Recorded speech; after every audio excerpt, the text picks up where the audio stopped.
ডুমডুমাত মন্ত্ৰী ৰূপেশ গোৱালাৰ উদ্যোগত স্নাতক ছাত্ৰ-ছাত্ৰীসকলৰ বাবে উদ্দীপন অভিযান। উদ্দীপন অভিযানৰ অধীনত প্ৰায় 200 গৰাকী স্নাতকক প্ৰদান কৰা হ'ব বিশেষ প্ৰশিক্ষণ। প্ৰতিযোগিতামূলক পৰীক্ষাৰ বাবে প্ৰশিক্ষণৰ ব্যৱস্থা কৰা হ'ব।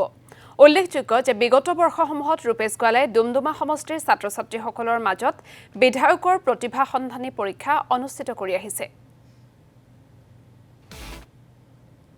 এয়া আছিল বিধায়কৰ প্ৰতিভা সন্ধানী পৰীক্ষা আৰু যোৱা 2টা বছৰ এই পৰীক্ষাটো খুব সুন্দৰভাৱে আমি ইয়াৰ কিছু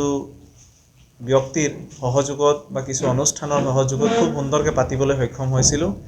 আৰু মই ভাবোঁ যে সেই পৰীক্ষাটোৱে আমাৰ ডুমডুমা অঞ্চলৰ চৰকাৰী বিদ্যালয়ত অধ্যয়নৰত ছাত্ৰ-ছাত্ৰীসকলৰ মাজত এটা খুব সুন্দৰ বাতাবৰণ সৃষ্টি কৰিবলৈ সক্ষম হৈছিল আৰু ভৱিষ্যতে এই পৰীক্ষাটোৱে নিশ্চয় আমাৰ চৰকাৰী বিদ্যালয়সমূহত অধ্যয়নৰত ছাত্ৰ-ছাত্ৰীসকলৰ মাজত পঢ়াৰ প্ৰতি আকৰ্ষণ বৃদ্ধি কৰিব, প্ৰতিযোগিতাৰ মনোভাৱ সৃষ্টি কৰিব আৰু ড্ৰপ আউটৰ ৰেট হ্ৰাস কৰাৰ ক্ষেত্ৰত যথেষ্টখিনি সহায়ক হ'ব বুলি মই ভাবোঁ। কিন্তু যেতিয়াৰ পৰা সেই পৰীক্ষা আমি পাতিবলৈ আৰম্ভ কৰিছিলোঁ বিভিন্ন ধৰণৰ পৰামৰ্শ বিভিন্নজনৰ আহিছিল আৰু সেই পৰামৰ্শখিনিৰ মাজৰ পৰা এটা অন্যতম পৰামৰ্শ আছিল আমি যিসকল ছাত্ৰ-ছাত্ৰী ইয়াত স্নাতক ডিগ্ৰী লাভ কৰিছে বা স্নাতকোত্তৰ ডিগ্ৰী লাভ কৰিছে, ডিগ্ৰী লাভ কৰাৰ পিছত বিভিন্ন ধৰণৰ প্ৰতিযোগিতামূলক পৰীক্ষাত অৱতীৰ্ণ হোৱাৰ ক্ষেত্ৰত আমাৰ ডুমডুমা যিহেতু যথেষ্ট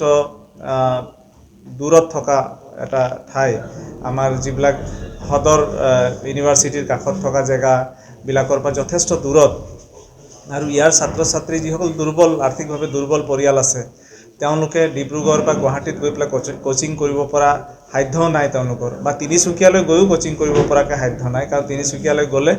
দিনত প্ৰায় 150-200 টকা খৰচ হ'ব পাৰে। গতিকে যিসকল দুৰ্বল অভিভাৱক আৰ্থিকভাৱে তেওঁলোকে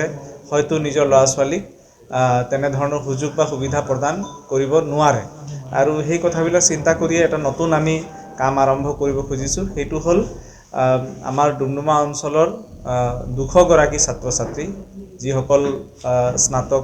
ডিগ্ৰী লাভ কৰিছে বা স্নাতকোত্তৰ ডিগ্ৰী লাভ কৰিছে, তেওঁলোকে বিভিন্ন ধৰণৰ প্ৰতিযোগিতামূলক পৰীক্ষাত অৱতীৰ্ণ হ'ব খোজে, SSC পৰীক্ষাত অৱতীৰ্ণ হ'ব খোজে, বেংক পিঅ'ৰ তেওঁলোকে পৰীক্ষাত অৱতীৰ্ণ হ'ব খোজে,